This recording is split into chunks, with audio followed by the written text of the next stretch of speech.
Hey guys, and welcome back to today's video. It is week 7 of our seed starting journey. So we are 7 weeks before last frost. So today we are going to be planting some more seeds, and I'm going to give you an update on the seeds that we've already started. But before we get to that, I want to show you guys my fail-safe recipe for frozen fruit muffins. It is so easy and so quick to make. I promise it's almost impossible to mess it up unless you burn them. So let's go check out that recipe, and then while they're baking, we will go check out the plants and start some more seeds.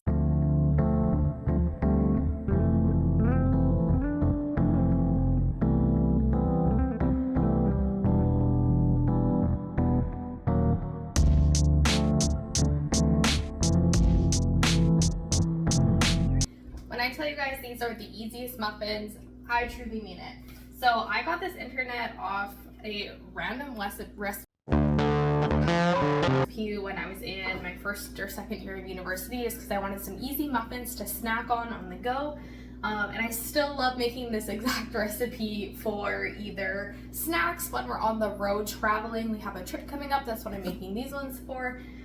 Or if you just like a muffin for breakfast or for snack or any other reason, all you need is to whip up the batter, add in your frozen fruit, shove them in the oven, and they are good to go. So before I forget, I am going to preheat the oven to 400 degrees Fahrenheit. Okay, the oven is preheating. So let's get started. We are going to go 1.5 cups of flour.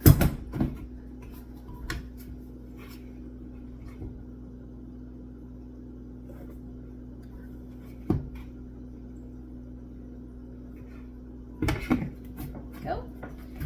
3/4 cup of white sugar.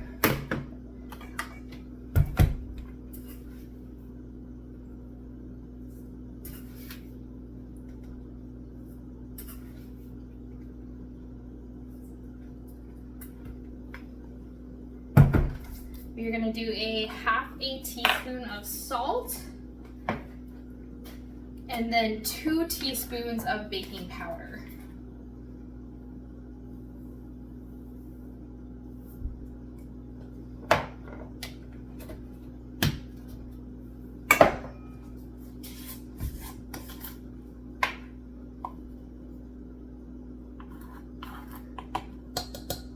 One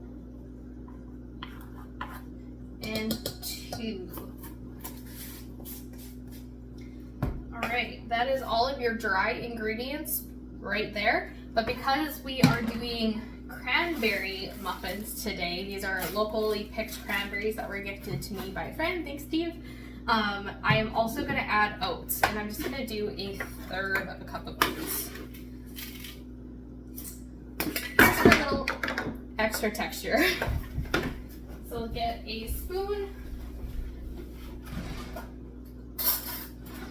I just usually use a big tablespoon and just give that a little bit of a mix so that it's somewhat stirred together. All right, there are your dry ingredients.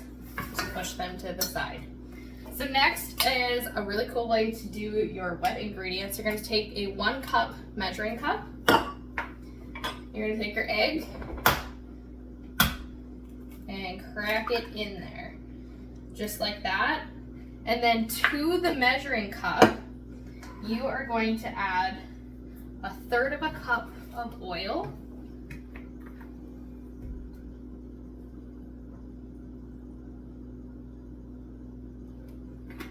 And then a splash of vanilla. It's actually probably easier if you measure out the oil first and then crack the egg, and I can get into that backwards, but it all works out. So a little splash of vanilla, and then you just fill the rest up with milk to the 1 cup mark. So it might vary a little bit each time depending on how big your egg is, but that's kind of the fun part of this recipe, is you just fill it up with milk. All right, so once that's done, you are going to just make sure that yolk is popped, give it a quick stir, and pour it in. And that is all it is to the batter. I've been talking for 4 minutes, and you're just gonna mix this up, incorporate it all together. So because this is a frozen fruit recipe, it only calls for a cup of frozen fruit, and you can do any combination you want. You can do a mixed berry, individual fruits, home picked, just frozen fruits. Grocery store frozen fruits is usually what we end up using. It just has to be frozen.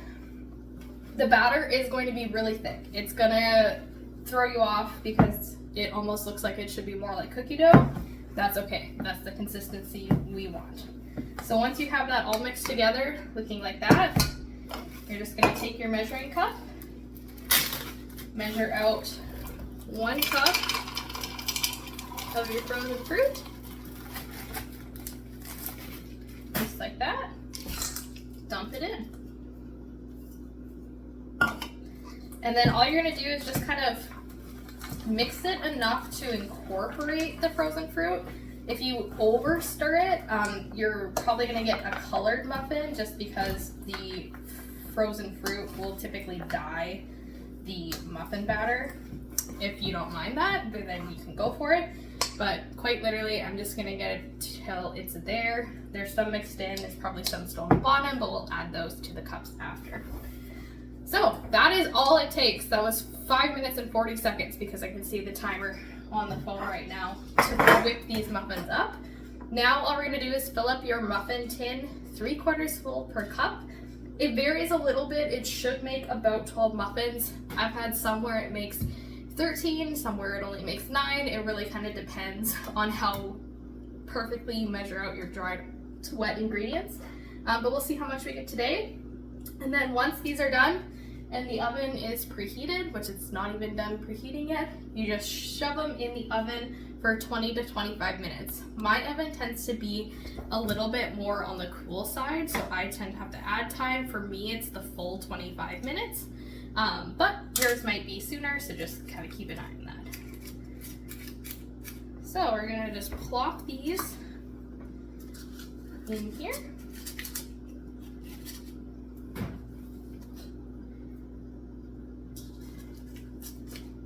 Now the other really fun thing is that this original recipe called for putting a topping on the muffins.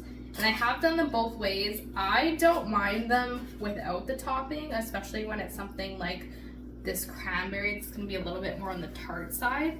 I kind of like to keep the tartness of the muffin itself. But if you want to do a topping, and if you have kids, they will love this one. All you have to do is cube up some cold butter and then cut it into a mixture of 1/2 cup of sugar, 1/3 cup of flour, and a teaspoon of cinnamon. If you're allergic to cinnamon, you can obviously omit that. But yeah, you just kind of crumb it together and then just sprinkle it on top of the muffin cups, and then it'll bake into the top of the muffin and kind of form like a really sugary kind of candied top almost. I'm losing my words now at this point, but it makes for like a crunchy topping that's also very sweet. So that could be really fun. I like doing that for like blueberry muffins or something that's like a little bit on the sweeter side, like a strawberry. It'd probably be really good on like a strawberry rhubarb. One fruit I haven't tried with this is I haven't tried doing apples yet. We typically don't get a lot of good fresh apples, so maybe one of these times when I'm down south, I'll buy some apples and then freeze them and try them in this muffin recipe, because I think apples and cinnamon would go really well together. But it's really, really great for like just mixed berry or kind of any sort of muffin combination you find at like a coffee shop even.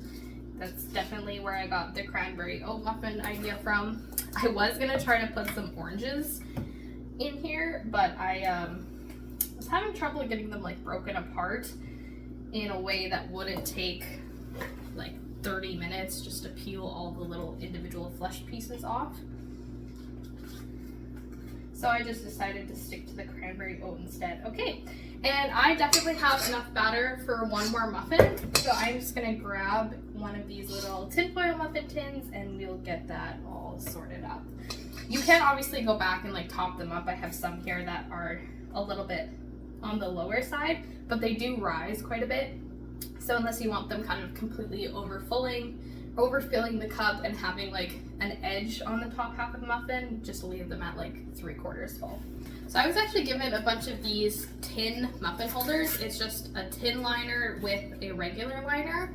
Supposedly they are supposed to be able to, you're supposed to be able to just put them on a baking sheet standalone and bake them without having to use a muffin tin. So since I only have enough batter for one more muffin, I'm gonna try one of these because I got a bunch of them and I want to make sure that they're gonna hold up to the recipe before I go and use a whole recipe's worth of muffins on it.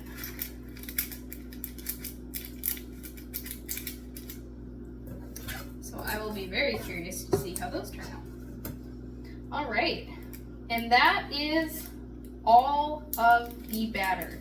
So our oven is preheated. We're ready to pop these in, and altogether this took maybe 10 minutes. So I'm gonna throw these into the oven, get this table cleaned up, and then I'll see you guys in the seed starting room for the update there.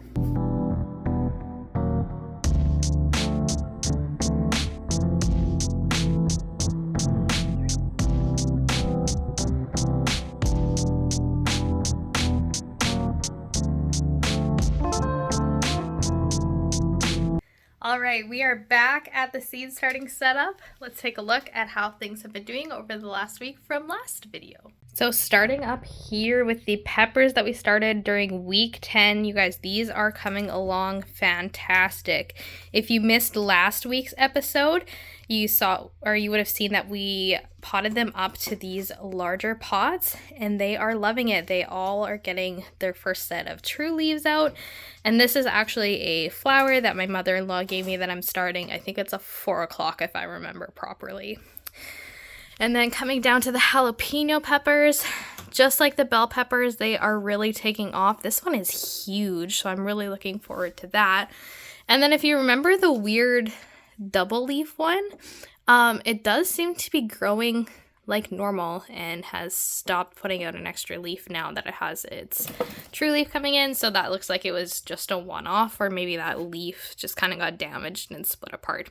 But yeah, so far everything is looking really fantastic. Even the one that I didn't think was going to continue to grow is like actually growing. So that one might turn out okay after all. And then the tomatoes that we planted last week are all starting to come up.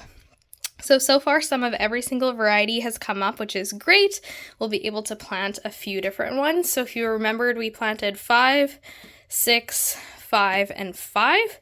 And that one I happened to accidentally drop a second seed in, so you can see that there are 2 of them growing.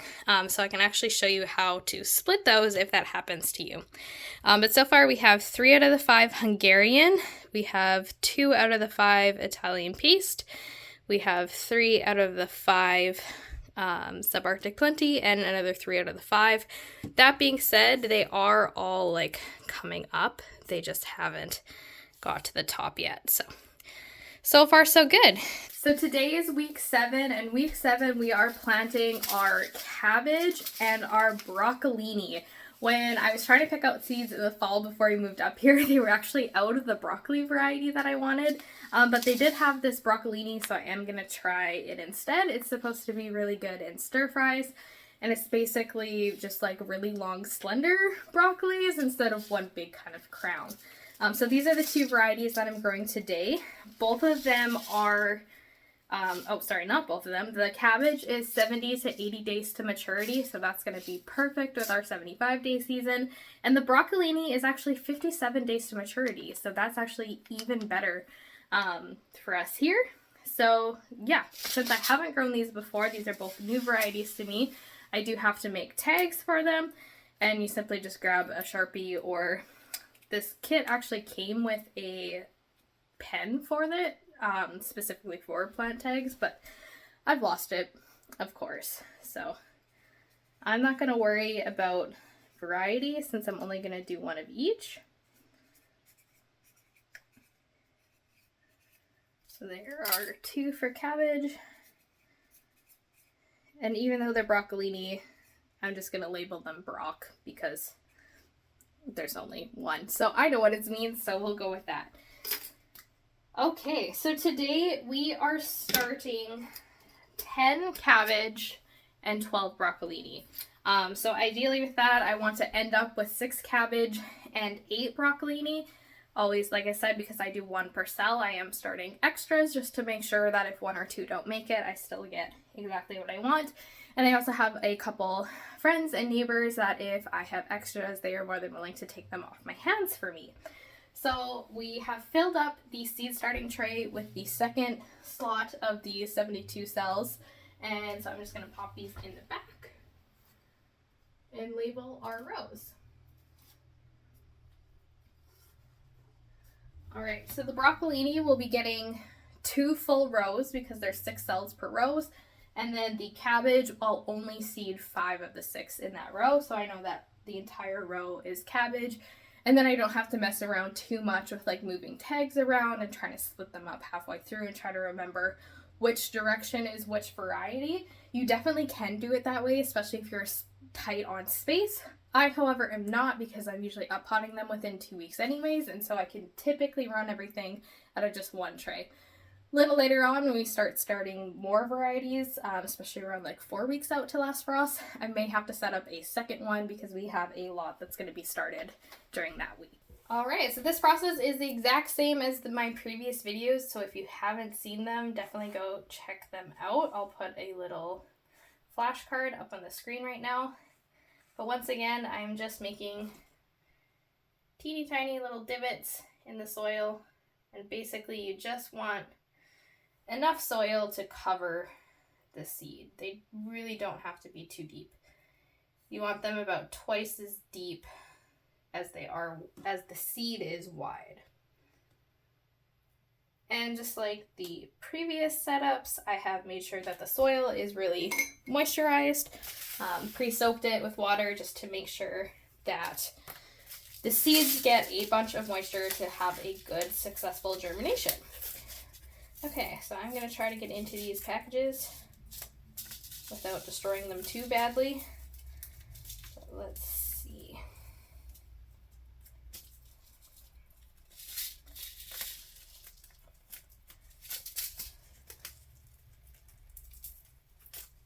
You're experiencing technical difficulties.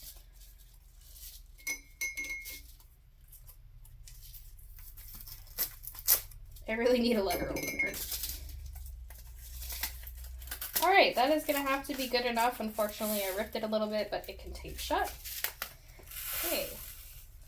These are our cabbage seeds. They're pretty tiny. So we are going to attempt to do 1 per cell, but there might be 1 that slips in extra.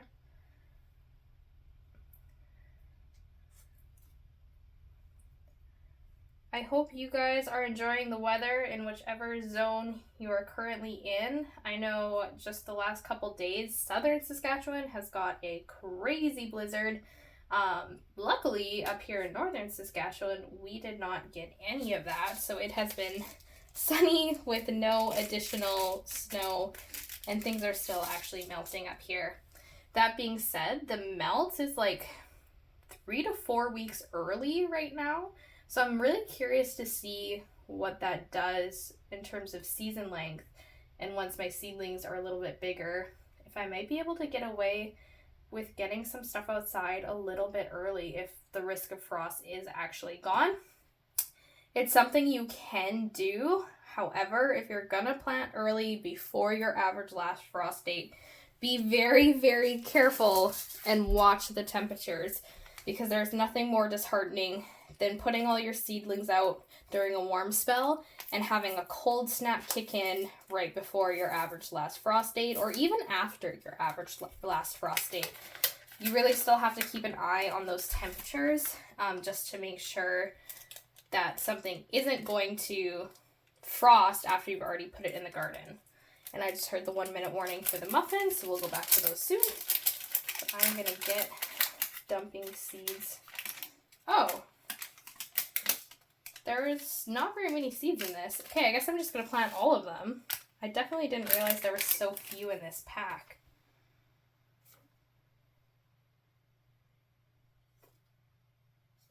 Okay. So we have 1, 2, 3, 4, 5, 6, 7, 8, 9, 10. So we only have 10 broccolini, so I guess we'll just be planting 10 instead of 12. But that is good to know for next time.